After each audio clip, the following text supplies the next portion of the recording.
Oh, hello everybody. Fourth grade. How's it going? Today's gonna be our first read aloud from the one and only Ivan.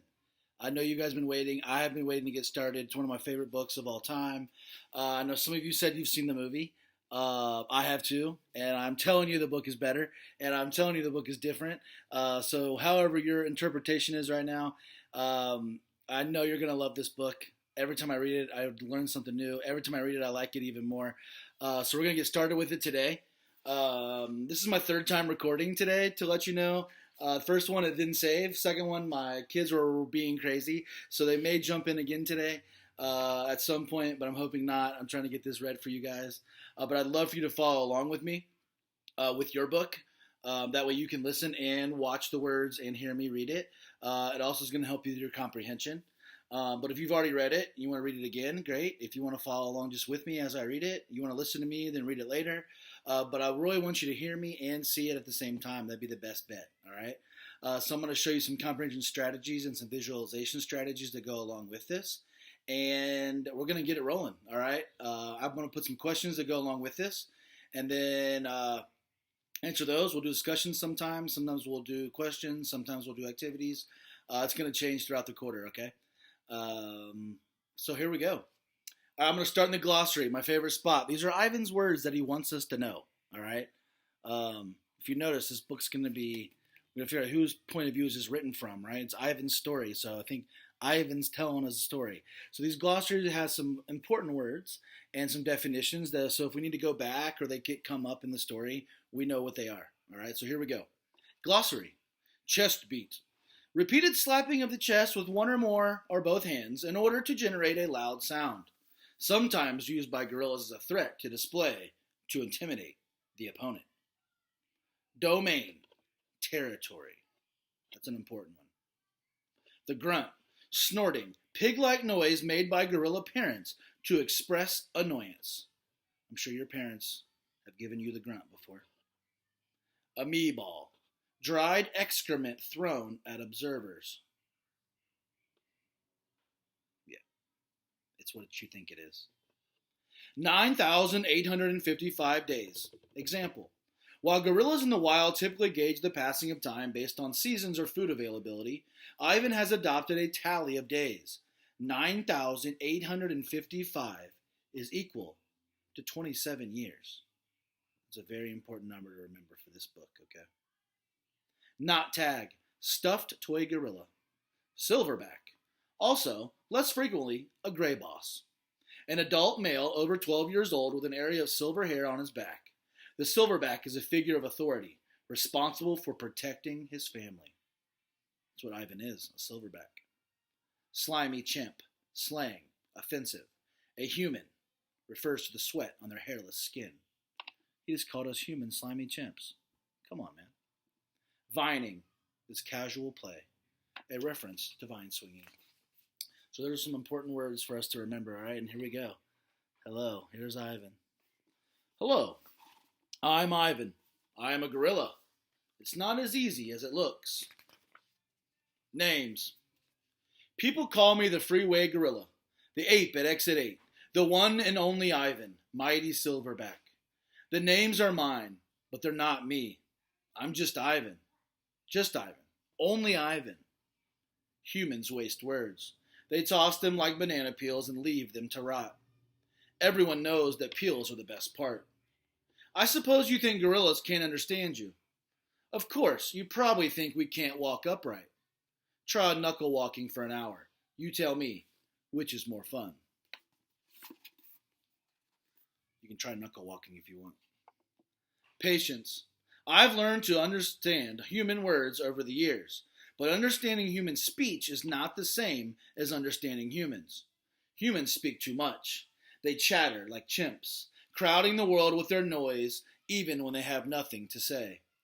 It took me some time to recognize all those human sounds, to weave words into things, but I was patient. Patient is a useful way to be when you're an ape. Gorillas are as patient as stones. Humans, not so much. Well, patience, waiting. Think how good a rock is at waiting, right? It's a good comparison. How I look. I used to be a wild gorilla, and I still look the part. I have a gorilla's shy gaze, a gorilla's sly smile. I wear a snowy saddle of fur, the uniform of a silverback. When the sun warms my back, I cast a gorilla's majestic shadow. In my size, humans see a test of themselves. They hear fighting words on the wind, when all I'm thinking about is the late day sun, reminds me of a ripe nectarine. I'm mightier than any human, 400 pounds of pure power. My body looks made for battle. My arms outstretched spans taller than the tallest human. My family tree spreads wide as well. I am a great ape, and you are a great ape, and so are the chimpanzees and orangutans and bonobos, all of us distant and distrustful cousins. I know this is troubling. I too find it hard to believe there is a connection across time and space, linking me to a race of ill-mannered clowns. Chimps. There's no excuse for them. We see how Ivan feels about humans and chimps right now, right?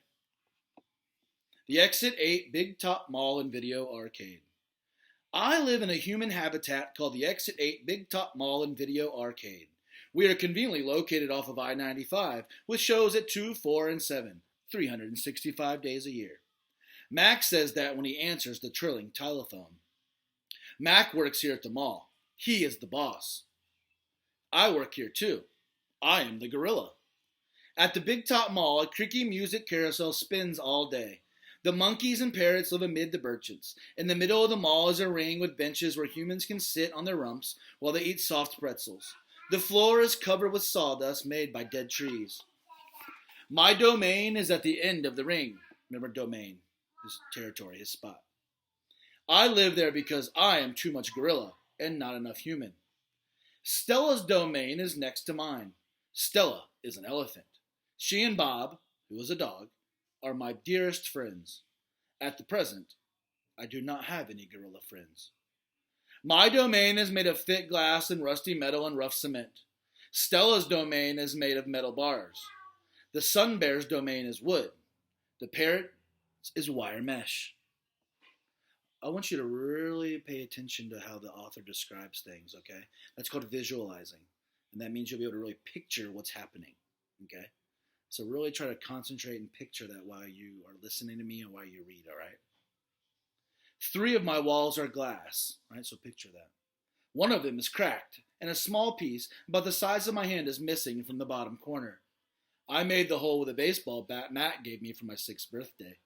After that, he took the bat away, but he let me keep the baseball that came with it. A jungle scene is painted on one of my domain walls.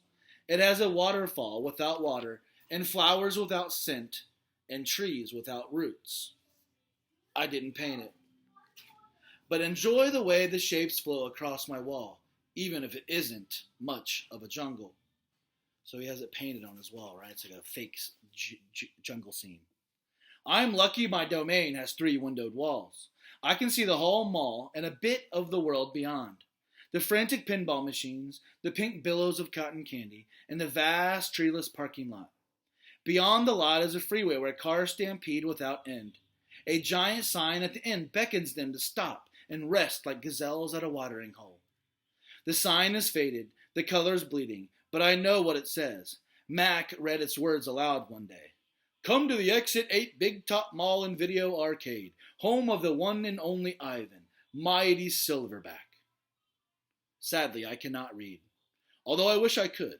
Reading stories would make a fine way to fill up my empty hours. Once, however, I was able to enjoy a book left in my domain by one of my keepers. It tasted like termite.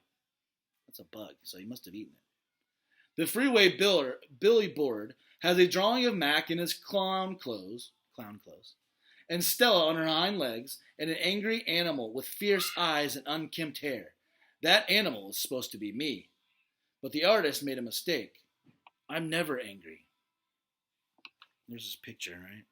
Doesn't look like the Ivan on the first page or the cover. Anger is precious. A silverback uses anger to maintain order and to warn his troops of danger.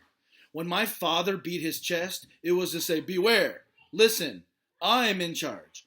I'm angry to protect you, because that is what I was born to do. Here in my domain, there is no one to protect. That's some good stuff right there. It says dad used to get angry to protect them or to warn people off or to let them know they were safe and they're protected. Well, Ivan doesn't have to get angry. Why? Well, he just told us he has no other gorillas to protect. Maybe he has other people he needs to protect, though, in this book. The littlest big top on earth. My neighbors here at the Big Top Mall know many tricks. They are an educated lot, more accomplished than I am.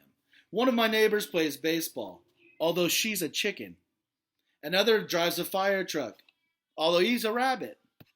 I used to have a neighbor, a sleek and thoughtful seal, who would balance a ball on her nose from dawn till dusk. Her voice was like a throaty bark of a dog chained outside on a cold night. Children wished on pennies and tossed them into her plastic pool. They glowed at the bottom like flat copper stones. The seal was hungry one day, or bored perhaps, so she ate 100 pennies. A whole dollar's worth. Mac said she'd be fine. He was mistaken. Matt calls our show the littlest big top on earth. Every day at 2, 4, and 7, humans fan themselves, drink sodas, applaud, babies wail, Mac dressed like a clown, pedals a tiny bike. A dog named Snickers rides on Stella's back. Stella sits on a stool. It is a very sturdy stool. I would say so, right? If an elephant's sitting on it. I don't do any tricks. Mac says it's enough for me to be me. Stella told me that some circuses move from town to town. They have humans who dangle on ropes twining from the tops of tents. They have grumbling lions with gleaming teeth and a snaking line of elephants, which clutching the limp tail in the front of her. The elephants look far off into the distance so they won't see the humans who want to see them. Our circus doesn't migrate. We sit where we are, like an old beast, too tired to push on. So they stay there, right? They're like in a shopping mall or like a little shopping center. They just stay there all the time, forever. After the show, humans forage through the stores. A store is where humans buy things they need to survive. At the Big Top Mall, some stores sell new things. Things like balloons and t-shirts and caps to cover the gleaming heads of humans. Some stores sell old things, things that smell dusty and damp and long forgotten. All day I watch humans scurry from store to store. They pass their green paper, dry as old leaves and smelling of thousands of hands, back and forth and back again. What's the green paper? To get stuff. You got it. Money. They hunt frantically, stalking, pushing, grumbling. They leave, clutching bags filled with things, bright things, soft things, big things. No matter how full the bags, they always come back for more. Humans are clever indeed. They spin pink clouds that you can eat. They build domains with flat waterfalls. But they are lousy hunters. Gone. I agree. I'm not a good hunter. Maybe you're a hunter, but compared to a gorilla, we're not the best hunters. Gone. Some animals live privately, unwatched, but that's not my life. My life is flashing lights and pointing fingers and unwanted visitors, uninvited visitors. Inches away, humans flatten their little hands against the wall of glass that separate us. The glass says you are this and we are that, and that how it will always be. Humans leave their fingerprints behind, sticky with candy, slick with sweat. Each night a weary man comes to wipe them away. Sometimes I press my nose against the glass. My nose print, like your fingerprint, is the first and last and only one. The man wipes the glass, and then I'm gone. Artists. Here in my domain, I do not have much to do. You can only throw so many me-balls at humans before you get bored. A me-ball is made by rolling up dung, excrement, dung, it's poop, until the size of a small apple, and then letting it dry. I always keep a few on hand. For some reason, my visitors never seem to carry any. In my domain, I have a tire swing, a baseball, a tiny plastic pool filled with dirty water, and even an old TV. I have a stuffed toy gorilla, too. Julia, the daughter of the weary man who cleans my mall at the mall each night, gave it to me. The gorilla has empty eyes and floppy limbs, but I sleep with it every night. I call it not Tag. Tag was my twin sister's name. Julia is 10 years old. She has hair like black glass and a wide half-moon smile. She has a lot, and I have a lot in common. We are both great apes, and we are both artists. Well, she's not really an ape, right? He's just saying he really likes her, right? So she's a good girl, a good person. It was Julia who gave me my first crayon, a stubby blue one, slipped through the broken spot in my glass along with a folded piece of paper. I knew what to do with it. I'd watched Julia draw. When I dragged the crayon across the paper, it left a trail in its wake like a slithering blue snake. Imagine that, drawing with your blue crayon. Remember, we're trying to visualize as we read. Julia's drawings are wild with color and movement. She draws things that aren't real, clouds that are small or smile, and cars that swim. She draws until her crayons break and her paper rips. Her pictures are like pieces of a dream. I can't draw dreamy pictures. I never remember my dreams, although sometimes I awaken with my fists clenched and my heart hammering. My drawings seem pale and timid next to Julia's. She draws the ideas in her head. I draw the things in my cage. Simple items that fill my days. An apple core, a banana peel, a candy wrapper. I often eat my subjects before I draw them. But even though I draw the same things over and over again, I never get bored with my art. When I'm drawing, that's all I think about. I just think about where I am. About yesterday, about tomorrow, not about that. I just move my crayon across the paper. Do you have any times like that where you just free yourself, doing art, listening to music, chilling? That's what Ivan likes to do, draw. Humans don't always recognize what I've drawn. They squint, cock their heads, murmur, I draw a banana, a perfectly lovely banana, and they say, it's a yellow airplane, or it's a duck without wings. That's all right. I'm not drawing for them. I'm drawing for me. Max soon realized that people will pay for a picture made by a gorilla, even if they don't know what it is. Now I draw every day. My works sell for $20 a piece, $25 with a frame, at the gift shop near my domain. If I get tired, I need a break, I eat my crayons. So that's our first introduction to Ivan. We know a little bit about where he's living, this big top mall and video arcade right off the highway. We got introduced to a couple other little characters. But that's our first start. All right, I can't wait to keep going and digging in more with this book. It's going to be amazing, like I already told you. That was pages 1 through 18. There's some questions to go along with that, so listen to me read this, hopefully, and read along with me and answer those questions, and we'll get it rolling the rest of this week and dig in some more pages and see where we can go with this book, okay? Looking forward to it. Have an amazing day, and I will see you later.